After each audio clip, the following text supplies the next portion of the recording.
Hi, this is Brad Linder with Liliputing, and I have here the Cruz tablet from Velocity Micro. This is the Cruz T408. It's a tablet with an 8-inch 600 by 800 pixel display.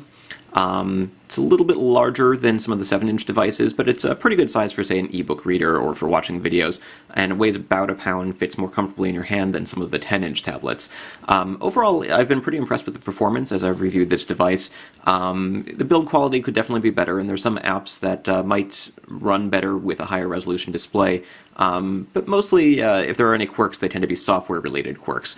You can also sort of see here, and actually as the tablet is rebooting it's a little harder to see, so we'll come back to that. The screen is inset a little bit from the screen bezel around the edges, and as I've come to use this for a while, I've noticed that some points don't necessarily seem to be quite as flush as they could be. But overall, in terms of the screen quality, I don't have a lot of complaints. The viewing angles are not very good, but it's responsive to touch, and it's not too shiny as far as glossy screens go. And really, for a $200 device, it's hard to expect much more than you get from here. You've got a glossy bezel on the front, a matte rear, doesn't really show fingerprints as much, speaker, webcam, there is no camera on the back, and there's a microphone in here, so you can use it to do voice over IP or video calls or things like that. In terms of buttons, we've got here volume buttons and a home button, or actually a power button. There are no home, back, search, or menu buttons. Instead, you use software for those. And then in terms of expansion, we've got headphone jack, USB, and a micro SD card slot. As I mentioned, at the top of the screen here you see home, back, search, and menu. Menu button looks a lot like the app launch button, which is a little confusing at first, but it doesn't take that long to get used to, really. And the overall experience is pretty good. One problem I have, though, here is that since this is an on-screen toolbar that shows up on top of other applications, there's at least one application that I found doesn't do that as well as I would like it to, and that's the Amazon Kindle application. Comes preloaded with this device, but what you'll notice here is that at the top of the screen the toolbar hangs out for a second and then disappears, and when it disappears you notice that there's a whole line of text that it was covering up. So as you're reading books, you have to be careful, because you might accidentally cover up the text, and it's not like you can't, like you can get away with that easily not tapping the screen, because that's how you switch pages. And sometimes, if you don't tap just right, you get that toolbar on the top. Not the end of the world, but it does make using the Kindle app a little bit more annoying than it should be. Another Amazon application that you get here is the Amazon App Store. This device does not come with the Google suite of applications, including the Gmail app, Google Maps, or the Google Android market. So you don't have easy access to the hundreds of thousands of applications that are available from the Android market. Instead, you get about 18,000 apps that are available from the Amazon App Store. It's probably the best alternative so far to the Android market, but it's not as comprehensive. If you already have an Amazon App Store account, you should see a list of applications that you've already purchased. You can download and install them. It does this even with free apps, which makes it a little bit easier to use in some ways on multiple devices than the Google Android market. But the biggest problem is the selection is not quite as great. I suspect that may change in the future. More and more developers are signing up for the App Store, Amazon App Store, all the time, and now that Amazon has its own $200 tablet coming out soon and is expected to move a large number of those tablets, I suspect that the draw for developers will get greater, which means that the Cruz T408 and other tablets that use Amazon's service will probably have access to more applications. For right now, though, I managed to install a number of apps that are not available from the App Store, and most of them seem to run perfectly well. For instance, the Dolphin web browser, not available from the App Store, but works pretty nicely here.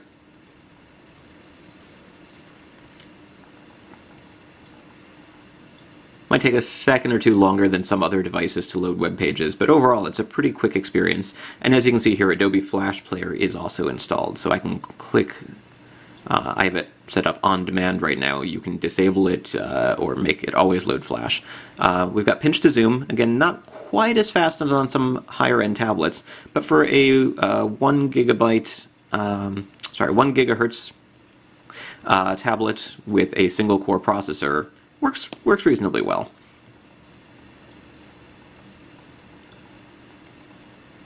and I do believe Flash actually slows things down just a little bit.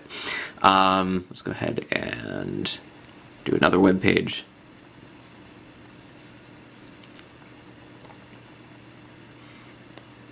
Now, one thing here is, since we're running Google Android 2.3 Gingerbread, you're often by default going to get the mobile versions of websites like the New York Times website, because it basically thinks that you're using a phone. And the screen resolution is not much greater than a phone, so that's not too surprising. In terms of other applications that I managed to install, and there are ways to install apps without using the App Store. You can use the GetJar App Store, the Slide Me App Store, a number of other third-party places. Or if you have an Android smartphone, especially a rooted phone, you might be able to back up the applications using something like Titanium Backup, and then copy them and install them manually. It's a little bit of a pain in the neck, but it is a way to install some extra applications. So, for instance, the Netflix application, which is not available from Amazon, works reasonably well.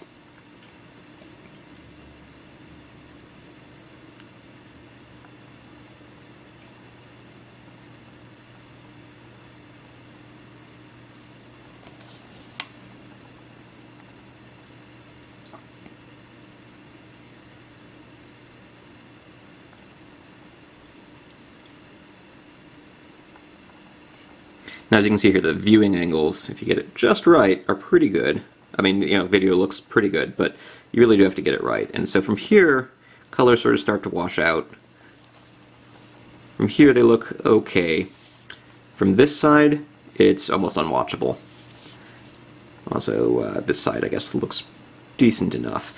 So viewing angles are not perfect everywhere, but in some places they work pretty well. There's a skinned settings area with a sort of white background here. Some of the options are a little bit different than what you might be used to, and but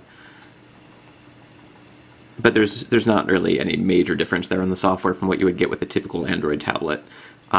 Games work pretty well.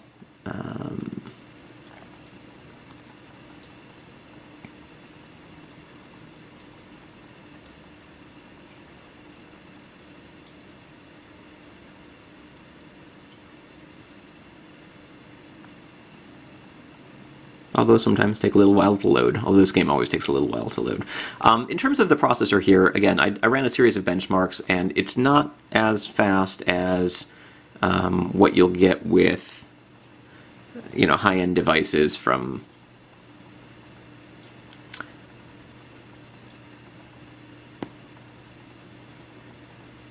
come on!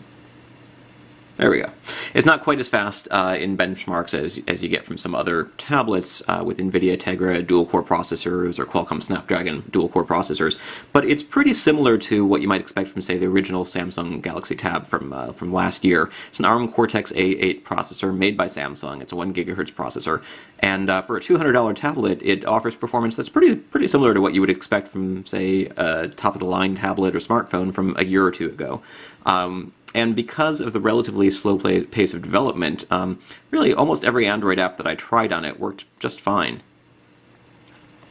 That's actually not what I meant to load.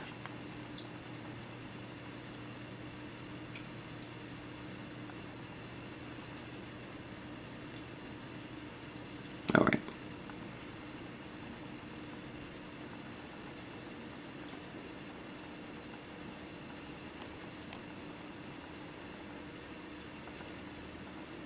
So, overall, not a bad device for $200. The lack of access to the Android market, the fact that it doesn't run Google Android 3.2 Honeycomb, not necessarily deal breakers, but I think the real problem that this guy's going to face is the fact that it is going to go up against other $200 tablets from Amazon, Lenovo, ViewSonic, and so forth. And while it's a pretty nice device for $200, which would have been amazing just a couple of months ago, at this point, there's not really that much to distinguish the Velocity Micro Cruz T408 from other tablets in its class. It's available today, whereas some of the others are not going to be available for, say, a few more weeks, which gives it a little bit of a head start.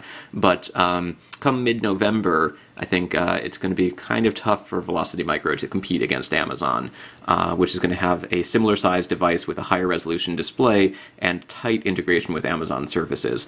But overall, interesting little machine from Velocity Micro. This is Brad Linder with Liliputing.